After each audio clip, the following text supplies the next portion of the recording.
a father and a son living in a house that was located right next to an Israeli settlement by the name of Kfar Darom. It was one of the actually very old settlements to be built, and it was created even before uh, the creation of the entire state of Israel. So it's been there. But my house happens to be there, and fast forward all the way to 2000, uh, the um, the environment there was not very friendly for a child who is about to just beginning to understand and be challenged with the values of life.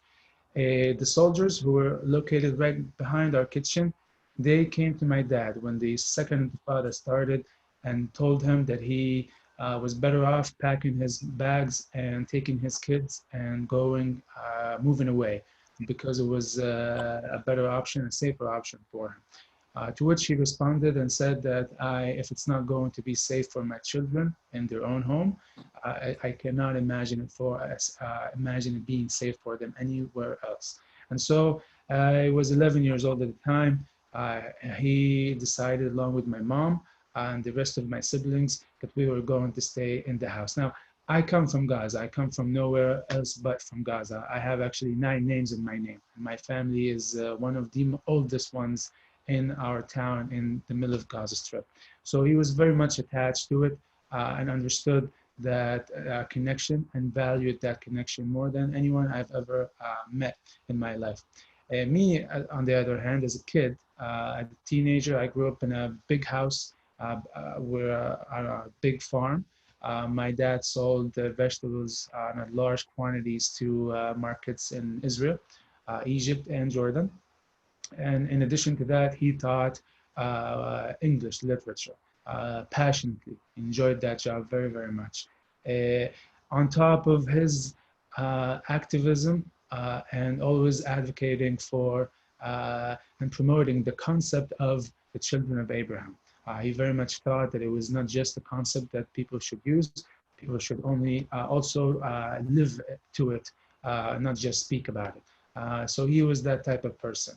But my conflict is about to start with him, not with the Israeli soldiers who ended up occupying the second floor and third floor. And from September of 2000 all the way until August of 2005, they controlled the entire house, where every day uh, coming home, going to the bathroom, going to the kitchen, going to play in the backyard, even watching a soccer game, where the soldiers come in and they say, it's time to go to the living room, time to go to the living room, time to go to the living room. And with the soldier standing at the door of the living room, with us sleeping or sitting on the floor, here is my father saying, they are our cousins. Do not be upset, do not be angry. And so you'd imagine that I would be upset with the soldiers and confused by them. To me, I thought this is what soldiers do. But the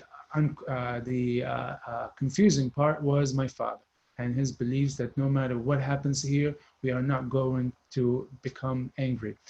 To him, it was not just the house or the land or the connection or Israel or Palestine, who's right and who's wrong.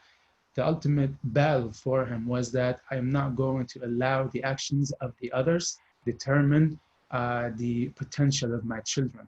I am raising you good, you will live good, and you will, that's how it's going to be. If that changes, then in the end, we are losers. So I am grateful for him because he saved my life in a lot of ways. In 2002, the soldiers shot him at his bedroom. They injured him, and I thought that this person is about to give up because he just nearly lost his life. However, and on tape, an interview with Ben Wiedemann with CNN, he just simply said, what happened to me last night makes me believe even more in peace. Someone has to make that first step, and I am, as a Holy Lander, I'm more than proud to make that first step towards peace. And also knowing that he was not the only one on promoting peace, because he also believed that peacemakers do exist on the other side and on every other side out there. But that's when I took a stand and asked why, to which he answered and said, one day you'll understand. And unfortunately, I did not have to wait very long to understand what he was talking about, because on February 18 of 2004, a week after I turned 15, I went home and I watched three United Nations officers negotiate to get a permit to enter my house. If you're a press, you're the only ones who are able to enter my house were the press people, NGOs, etc. And I decided to join in on the conversation. They were given a permit for 15 minutes, but after 7 minutes, for no reason, the soldier asked them to leave. They got up, they got into the car, and as they were backing away from the house, my dad is in front of me, the soldier is to my back, and without any reason whatsoever, he fired. The sound, chew, chew, straight to my back. I knew it was in my back because I couldn't stand back up. I instantly lost any feelings to my lower half, and I thought that I was living my final minutes on this planet. My dad carried me. He realized what just happened and shoved me right into the UN car and straight to the hospital. My father at the time was also my headmaster.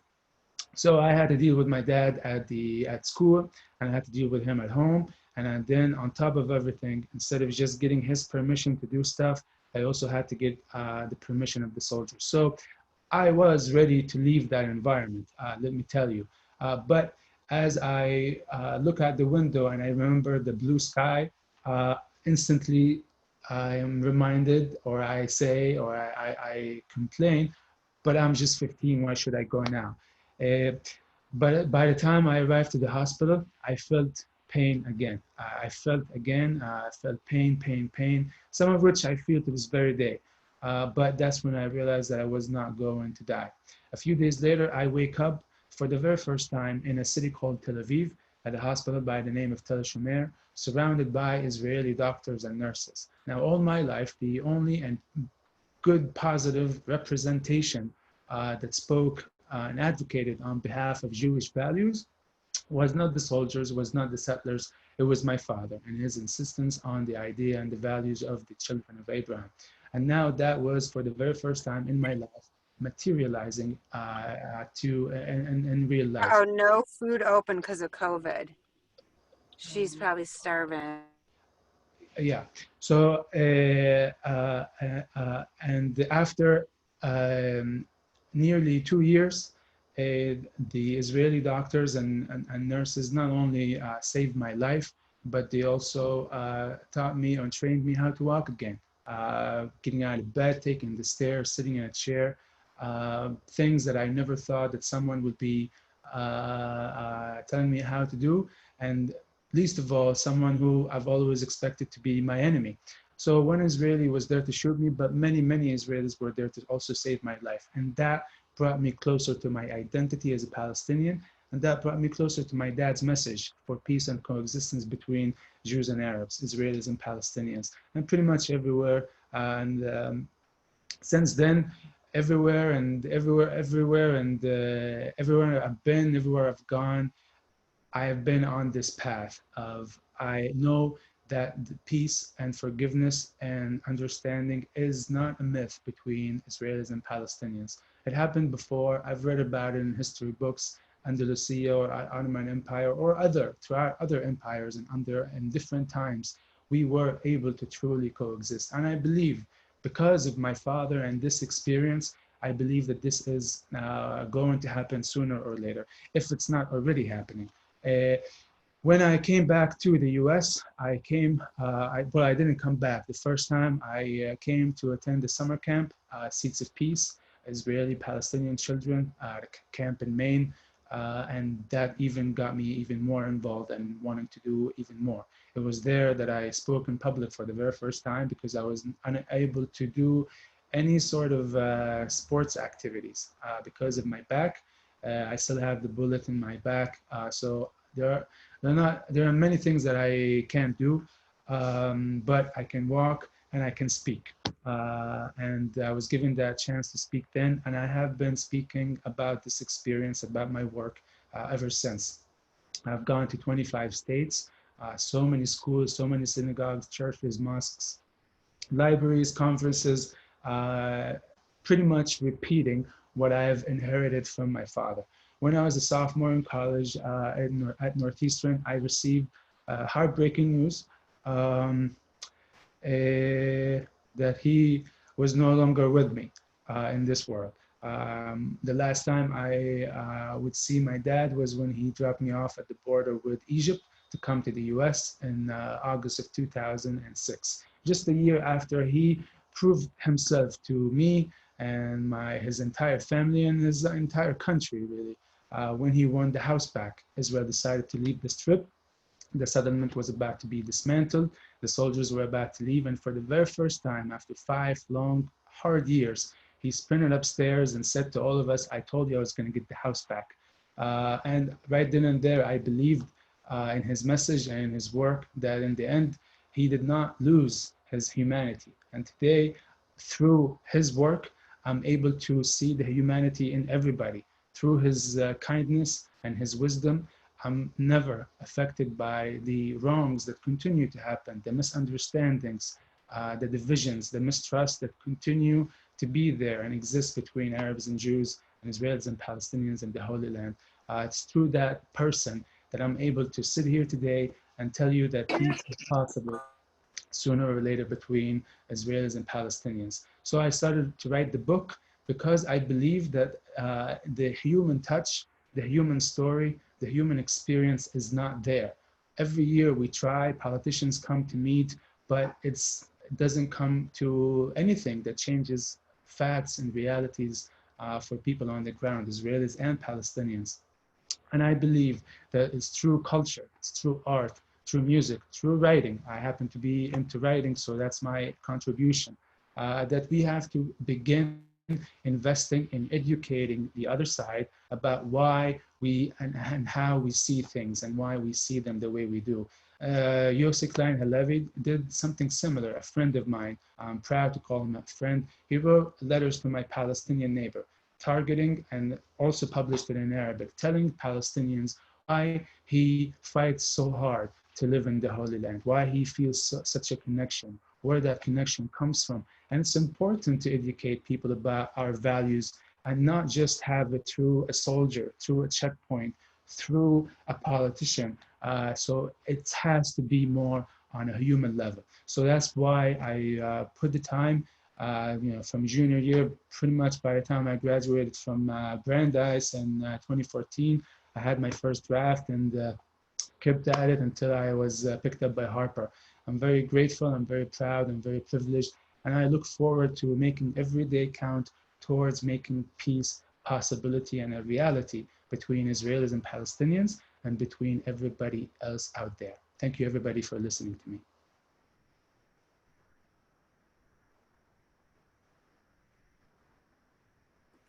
Rabbi, before we ask questions, is there anything that you want to say or any question that you had, and then we'll open it up? First of all, thank you. We share a friend in Yossi, and Yossi's been to our synagogue a few times. I'm a rabbinic fellow at Machon Hartman. So right. I've gotten to know Yossi through the work there, and I found that his book was really an important book. I wonder if you have an idea as to how widely read it is in the Palestinian community, either in Gaza or the West Bank. I wonder about it, how easy it is to even make it there. I know of a number of Palestinians who wrote to me and shared with me their reactions to the book, Palestinians outside, Palestinians in the West Bank, and a few even in Gaza. He even published another edition with responses, including mine, from Palestinian and Arab leaders. So I know it has been, I know one thing, it has not been rejected or attacked by anyone out there. Why? Because it does not focus, it does not seek to say, here's what happened and you guys are responsible for why things are this the way they are, and he just focused on his background, his identity, and by doing so, he easily showed how much in common we have. Just the idea of kneeling, the five pillars, just an endless amount of similarities between the two religions, the two faiths. And he was able to communicate that by not pointing fingers to the Palestinian people. He, even at times when he did that, he was still able to communicate that, his point of view, easily and genuinely, because he was concerned with telling his side of the story. And I think that's significant moving forward. I have a particular question about your family, and that is specifically your father. Was his life at risk? Was he threatened because of the years where the IDF soldiers were in your home, or because of your work? Did your work endanger his life amongst more radical elements in your society? No. Do you get to go back to Gaza? I came to Gaza in 2006, and I have not been able to go back ever since. And that was before. Was that before the withdrawal? I left in 2006, so that's a year after the withdrawal. The withdrawal was in 2005, and I came here in 2006, in summer of 2006. At the time, we were at a big conflict with Lebanon, Hezbollah at the time. And I stayed on a bus for 3 straight days, not knowing that my dad, who I was so eager to get rid of at the time, not realizing that that would be our last encounter. I have one other question, and then I'll. And if I may, I became a citizen when my dad. I heard the news. I did 2 things: write the book and seek citizenship so I can travel easily, because I could not attend his funeral.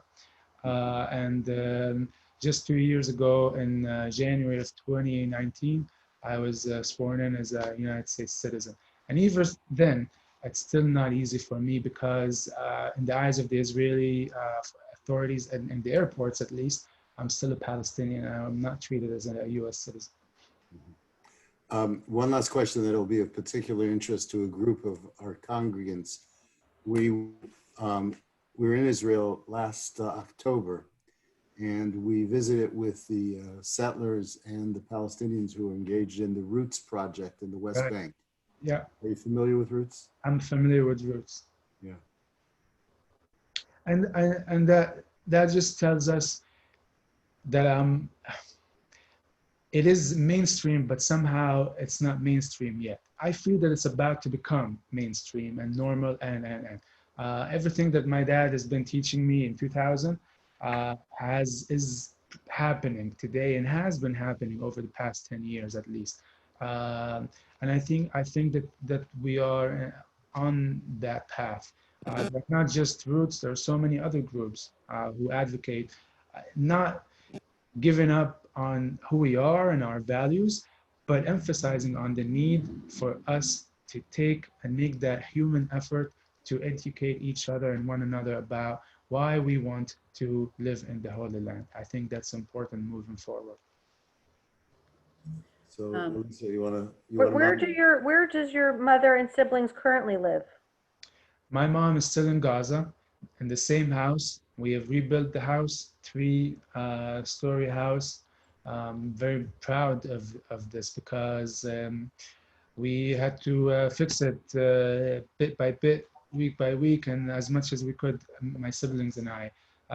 My oldest brother in Germany is a surgeon, orthopedic surgeon, which is convenient for me.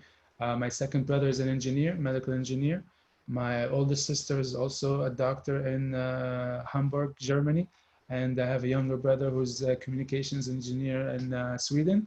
I did not want to do anything with Europe, so I'm here doing what I'm doing. And I have a twin sibling, a boy and a girl. One is an accountant at a bank in Gaza, and my sister is a translator, and my youngest sister is a dentist.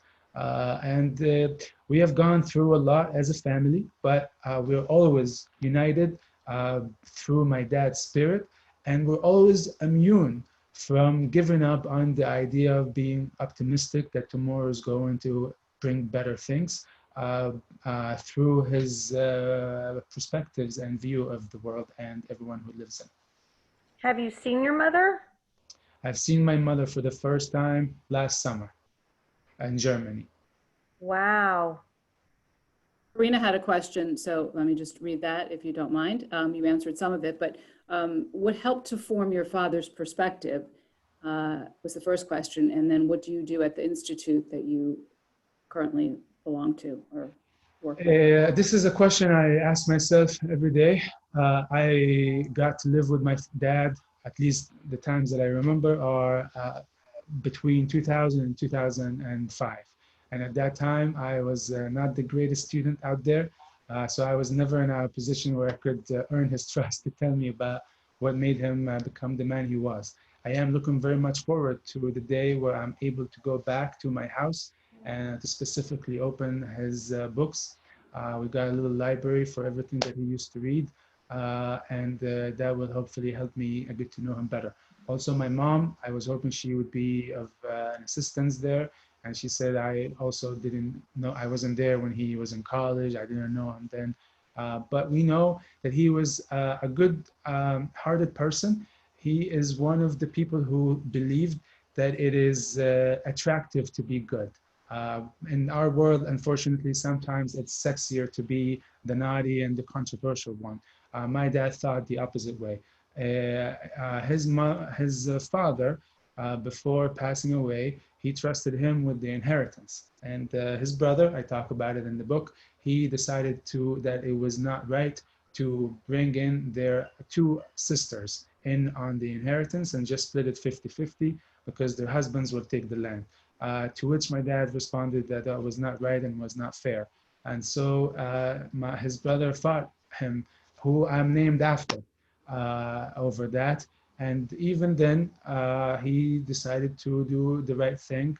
And today, we are reminded that he was right doing that. So he had to forgive his brother just as much as he had to forgive his Jewish cousins. What I do at the Center for Middle East Peace, I was very fortunate to hear last summer from actually 2 days after returning from my trip in Germany where I saw my mom, I heard from Mr. Robert Wexler, who told me that he just read my book and he wanted to meet. And 2 weeks, I think sometime after that, I ended up joining on.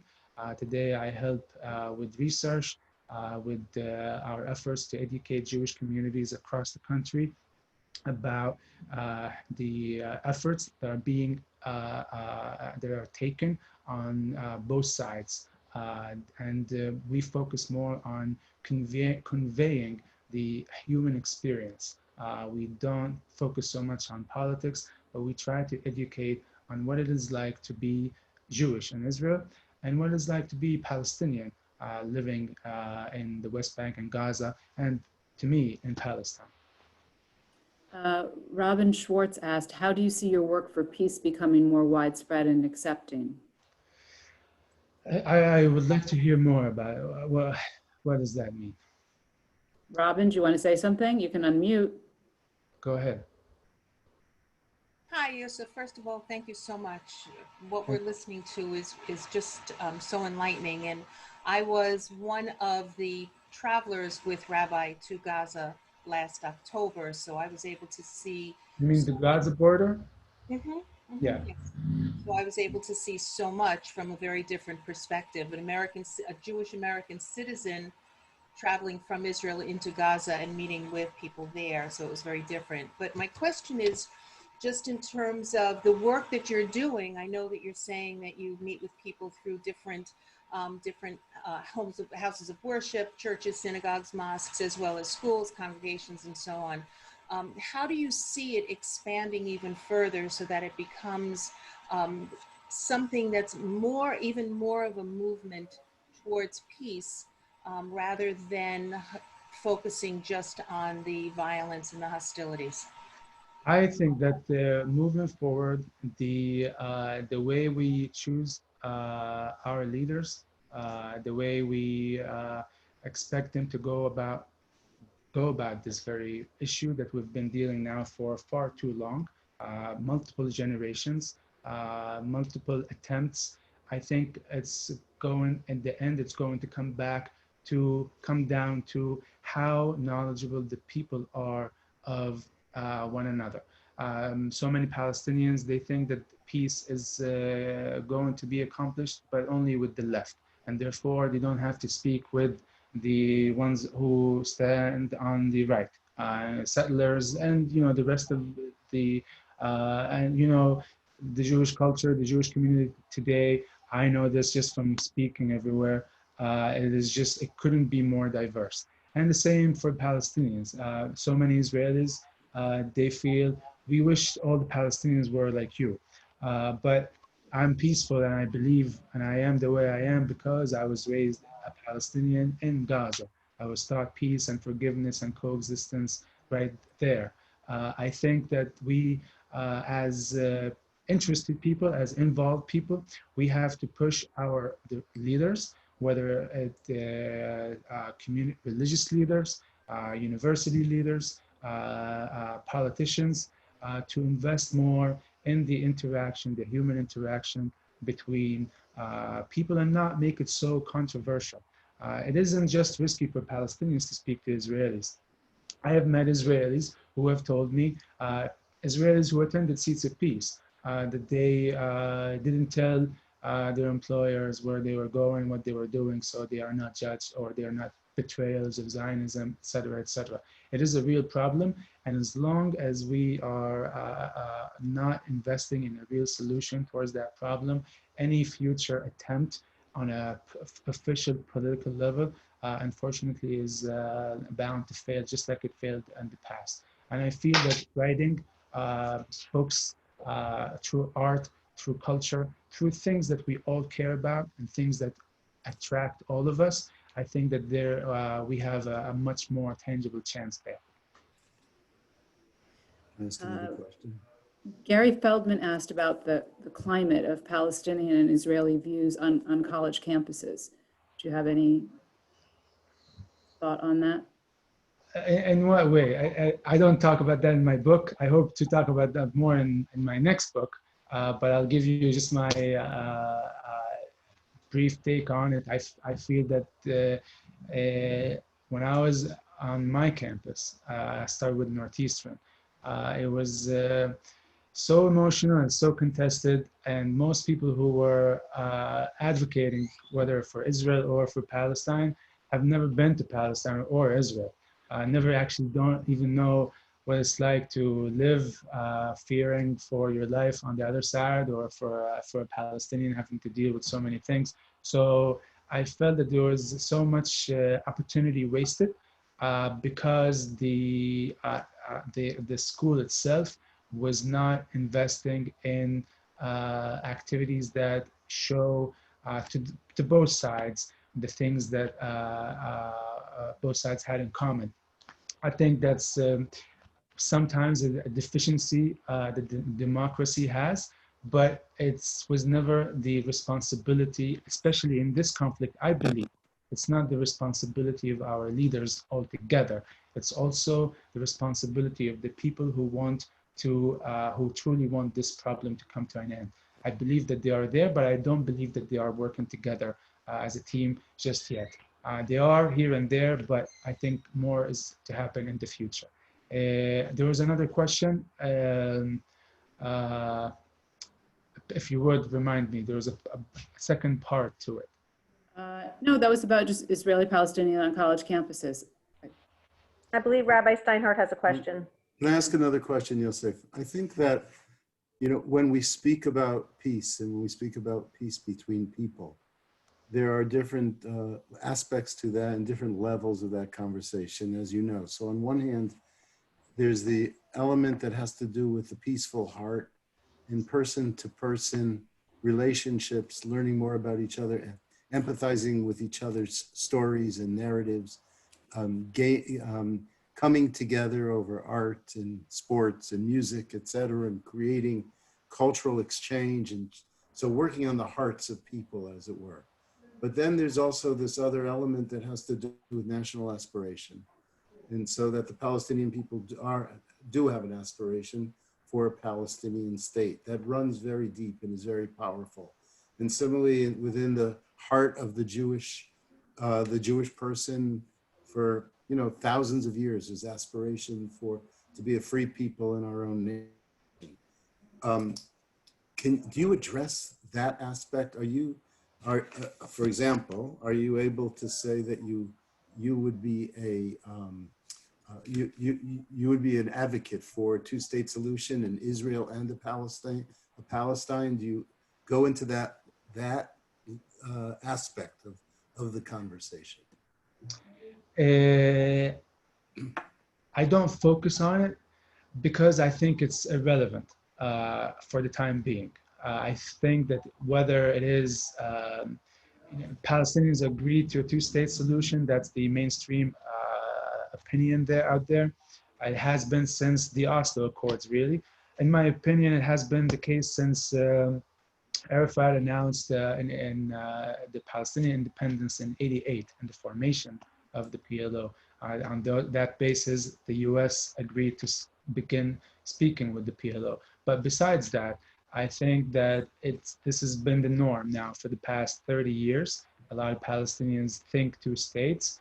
I am one of the people who think that whether it's two states, 7 states, or 1 state, as long as we don't see one another as equals on the land, we are bound to fight. I don't have to cross an ocean to get to you. We're right there. It's house to house, really. So my solution focuses more, and my vision focuses more on that. And then if people want 1 state, so be it. If they want 2 states, people know what works best for them. I think that many Palestinians are very much eager to know what it's like to live in a state with official recognition. And then after that, I'm sure that once people feel that they are on the same level, anything is possible after that. But I wish I can tell you this or that. Thanks. Andrea Gralnick asked if you speak other places, other countries, about your book, your mission. So I just became a citizen, and my first time to, yes, I should do more, but pretty much. Not so much now. Well, you could via Zoom. Before in the US, I was not able to travel so easily. I went 10 years telling myself it's okay, I'm stuck in paradise. But that's the US. So when I became a citizen, I had a trip in Berlin next to the US Embassy, where I spoke for the Pearson Institute of the University of Chicago, where my oldest 2 brothers came and saw me speak for the first time in real life. And that was very powerful. I also went to Sweden and I spoke there. And then, a year later, I can't even travel to Boston or Florida. So I'll deal with that, and then hopefully. Karina also had asked before, and I didn't ask you if your siblings feel the same way that you do. Yes, because we are united by my dad's spirit. We do have differences politically. We do have differences on how, but we agree on the goal that we all want. In the end, it's in our book. I'm sure it's in the Torah. I'm aware of everything I've read. I've looked up things, and I looked up terms and concepts on both sides. And in the Quran, God says we could have made you into 1 nation and 1 tribe. Instead, we have made you into many nations and many tribes so that you get to know one another. I believe that the luxury in life is that we are different. I wouldn't want to live in a world where everybody else thinks and sees the world the way I do, because that would be terribly, terribly boring. But yes, they do, and I'm so proud of them. They support me. Pretty much everything I do, every talk I give, as soon as I'm finished, I send it off and I say, what do you think? And they give me the reviews and comments. And over the past 10 years, I wouldn't have been able to, for example, the book do it without their support. Right. Speaking of your family, Charlotte asked, and then Shelley, you can unmute if you'd like to ask a question. Does your family, they live on the land, do they still run the farm? Yes. Yes, no farm. We have olive trees and other things, but the greenhouses, they were destroyed. And we tried to seek compensation from the Israeli government, and my dad received nothing. But nevertheless, he continued to fix it as much as he could, slowly, step by step. And today we have a full functioning farm, and the house still stands beautifully in the heart of Gaza. Nice. Shelley, do you want to ask something? Yes, I did. As I said, I read the book, and my heart goes out to you for what the loneliness that you suffered as a teenager. You didn't speak about your time in Ramallah, and also your time when you came to that boarding school in the United States. And it was so painful to read what you went through. And I think that the main question I have, which I can really relate to, is on the death of your father, you then seem to fully accept a mission that you were speaking for him. And you seem to stop struggling in the book with what you were meant to do, or maybe perhaps the depression you were suffering. And I wonder how that's resolved itself today, like how you feel today. It's a lifelong journey. It has been and will always be for me. But when I was paralyzed in a wheelchair, he looked me in the eye with my mom on his side, and he said, think of this as an opportunity. A new door has just opened for you. And I literally asked the doctors to take him away from the room because I thought that was ridiculous and does not make sense. But because of how he made me think of the world and how he made me think of what happened to me, I was able to carry on. I was able to go to college. I went to Ramallah because I wanted to go to an American school. I couldn't do that at the time, and to get me to shut up about it, he told me about the Quaker school in the West Bank, the Friends School. And I went there. It was he will go there to study English, but also he will be closer to Tel Shomer, so we don't have to go through the checkpoints and get a permit and apply, and it will be much quicker from Ramallah, especially if you have a permit to be in Ramallah. And I got to meet Palestinians who I've never met before, and we are the same people, but somehow we're just separated for so long. And I was there around the time where the elections happened. And I saw, for the very first time, I saw Christians, I saw women, I saw Hamas, I saw secular, I saw communists, I saw leftists, I saw conservatives who were debating and debating and debating. And many women, most of the Christian community voted for Hamas. I never saw that we have to vote this way because of Israel. We have to vote this way because of the others. It was such an internal conversation that made me, for the very first time, experience what it's like to belong to a nation and debate and because so much of our life and the things we talk about and do in our lives is impacted by the presence of the Israelis, but not that year. And so I was very much inspired by that experience. Having said that, many people there were challenging me, that just like I was challenging my dad on and on, you say peace, peace, peace, it's possible, but all you got to do is go to that checkpoint and you can just decide for yourself how they treat us. The arrests, the shooting, the kids are being arrested for things that are not so dangerous. And quite frankly, not every Palestinian is a member of an armed group.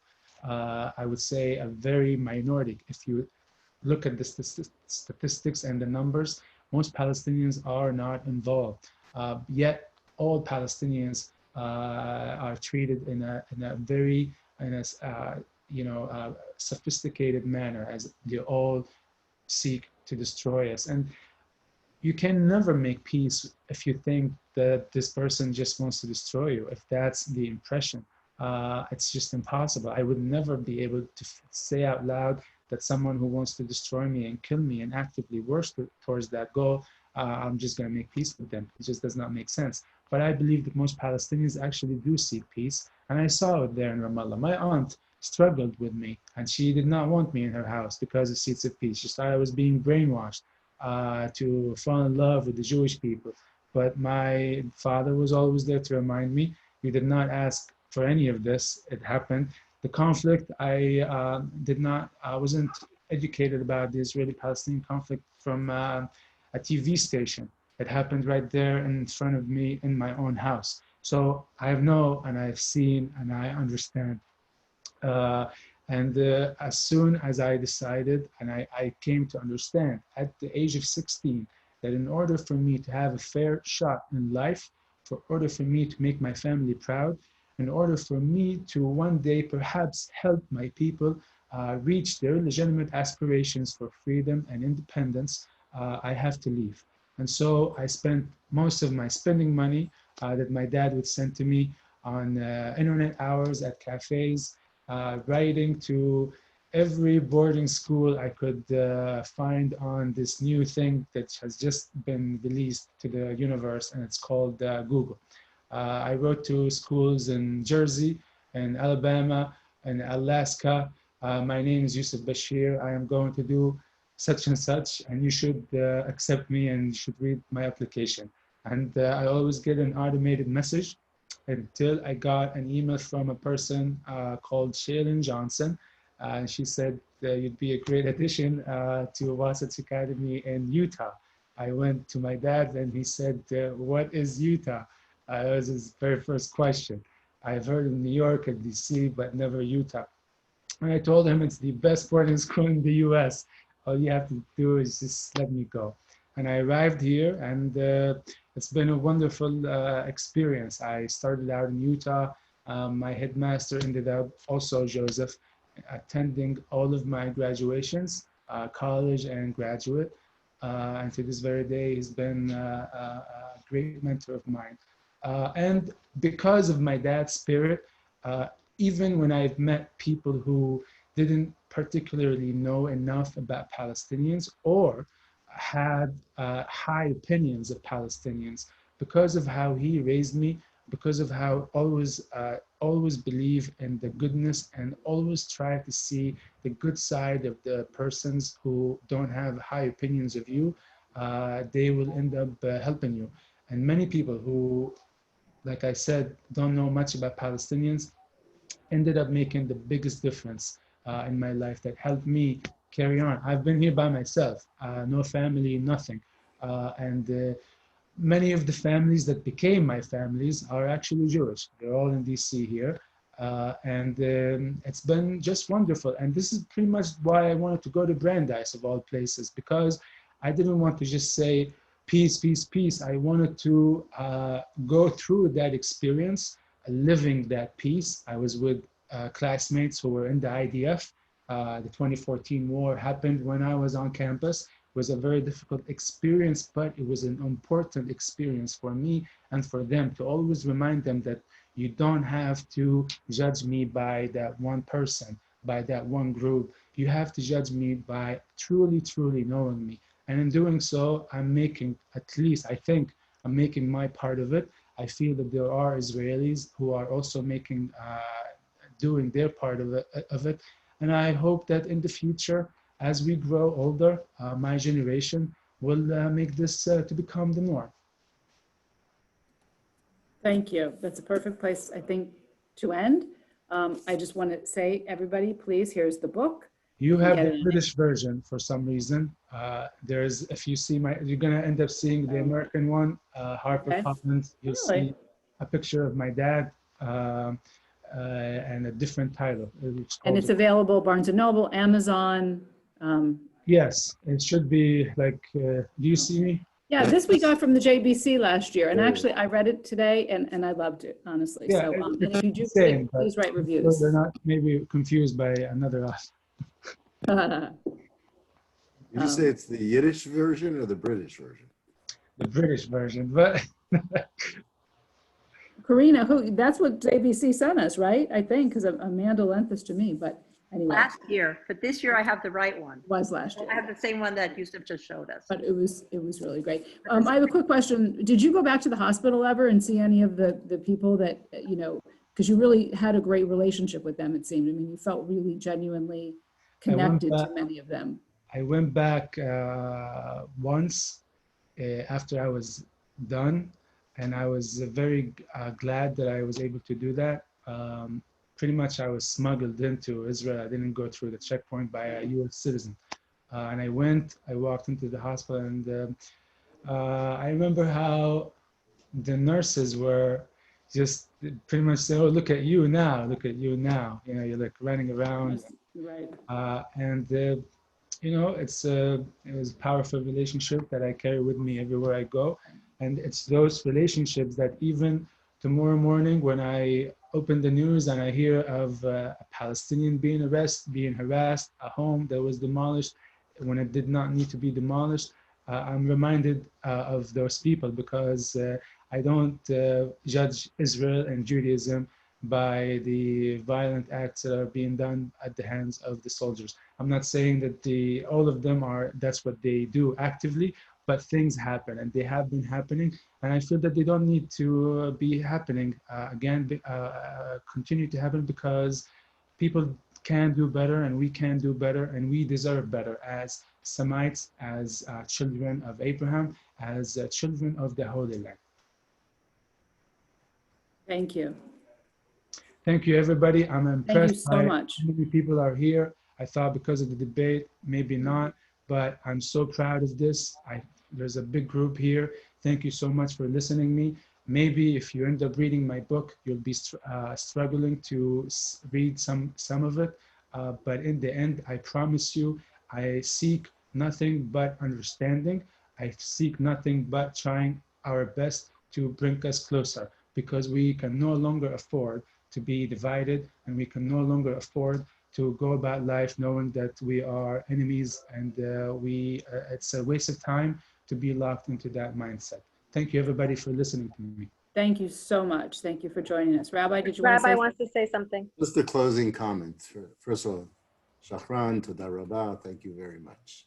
Thank you. We read every morning in our prayers that we are to be like the disciples of Aaron, to loving peace and seeking peace. It's not enough that we just hold it as an ideal, but we also have to work for it. So hopefully over the years ahead, and as a function of a result of your work, there will be more people seeking peace together with you. While I'm about to say have a good night and see you later, this is not the last time you'll be hearing of me. This is not the end. This is just the beginning. And so look out for me always. My dad lives through me, and now he lives through you as well. Thank you, everybody. Have a good evening. Thank you so much. Such an honor to have you speak Really. tonight. Really, such an honor and inspiration. Thank you so much. Thank you. You have a good Thank evening. you. Listen to his book if you haven't read it yet. His voice is wonderful. So I recommend the audio version. Thank you, everybody. Have a good evening. Thank Have a you. good night. Thank you so much. Thank you so much. Thank Have you a for good night, joining us. everybody. Thank you all. Thank you. Karina? Yeah. So you have a book club tomorrow at 2, right? I have a book club. I usually repeat it the next day because Okay. it keeps the numbers at a place that we can. Must we be have- great. I think, I can't imagine people not wanting to join it. Right, So we had like 37 people tonight. great, And great, hopefully I'll have people that want to discuss it more after having met Yousef. right. Truly an inspiration. And I Thank you. hope I'm so happy so many people came on. I didn't know either. I thought, oh no, maybe it's not going to be very well attended, and it was great. Wait, Karina, can you stay on for a minute? I have a question for you. Can you stay on for a minute? Yeah, I was Karina? Yeah. curious. Yeah, I thought it was wonderful. It was really, really great. Well, I guess I can ask everyone the question. How do you think his family all had the financial resources for them to all go through medical school? His grandmother was very wealthy, it said in the book. Remember, it was her house that they lived in, and she had a lot of money. He used to go there to her house. You know, I don't know. Otherwise, maybe they got scholarships. But when it came to, he didn't have money for college. I don't know. They probably got, my guess is that Germany has in general been very welcoming to Palestinians. And maybe they're very, very smart kids. Maybe they just got scholarships. It was I a mean, wonderful, it was a wonderful, wonderful read. And I have to tell you, now that he's not here, obviously, I had certainly, as a Jew, an American Jew, and I certainly had a bias when I started to read the book, without a doubt, without a doubt. And I'm very active in Ort, and I was at a Moshav, and there was Gaza, and they were talking about how the rockets come and they have to protect the Moshav. And, you know, obviously, as a Jew, you know, it's gut-wrenching. It's gut-wrenching. But we need to know. But when I read the book, I have to tell you, you know, like everything else, you know, it sounded like what we're going through in our own country. Black Lives Matter. There's racial profiling, without a doubt. Without a Father doubt. was an amazing man. I mean, I kept reading the book thinking, who is this human? Like, he was just Right. so full of grace and kindness and wisdom. It was amazing, you know. Yes. Well, they're educated. You know, they're very educated family. But he And was so kind. Remember in the book, they talk about him having to strip down to his underwear, and he was just so kind about it. You know, it was amazing to me. It's really beautiful. but for them to have been treated, and if he's writing the truth, and we have to assume he's writing the truth, I mean, the way they defecated. I'd like to say something, if I may. My family has been in Israel since 1900 and fought in every war and smuggled 2 airplanes into the state. I've been there and I lived in Israel. I'm very upset with some of the smug attitude that a lot of the Israeli young men have. They feel that their way is the right way, and they don't even compromise to feel the feelings of the Palestinians or the Gaza people. I have lived in Israel and I am very upset with how they act. I feel that all the Orthodox should get out of the Palestinian area and the Gaza area, and we might have peace. They're arrogant, and their way is not the right way. I'm totally against the Orthodox way of treating the Palestinians, and they have no right being in those lands at all. That's not their land. It was given to the Palestinians and the Muslims to form their own country. We formed our country in Israel. We were allowed to form. Now let them form their own country and stop their arrogancy. And Yousef was treated inappropriately by the soldiers, and they had no right to be in this house. My family feels that way. They've been there since 1900. My grandfather founded an Orthodox shul. My cousin, most of my family lives in Israel. I lived in there for 40 days with my family, and I don't like the arrogancy of some of the Israelis. Marvin, what does your family say? They agree with me. Okay. But I think Definitely a very they sensitive want us to be subject. kind. So, Yes, it's a very sensitive subject. We should have peace in that area, and some of the Israelis are at fault with it. No, I agree. Yeah. All right, guys, I'm going to end this soon. Everybody watch the debate. No, thank you all. Nice seeing you. Thank you all for coming. And please, if you do read the book, write a review for him. It's really important. Let's have a good vacation. Thank you so much. Nice seeing you. Have a good flight. Yeah. No more working tonight. Not tonight. No more working. I'm going to eat Chinese Enjoy. food. All right. Bye, I'll see you all. tomorrow, Roseanne. Anybody else that wants to come to Healthy yeah, she's still COVID? doing- I'll see you tomorrow. I'm Tell gonna your mute all girlfriend the- up north. All right, I'm ending. Bye-bye. Thank you, Bye, guys. Lisa. Bye-bye.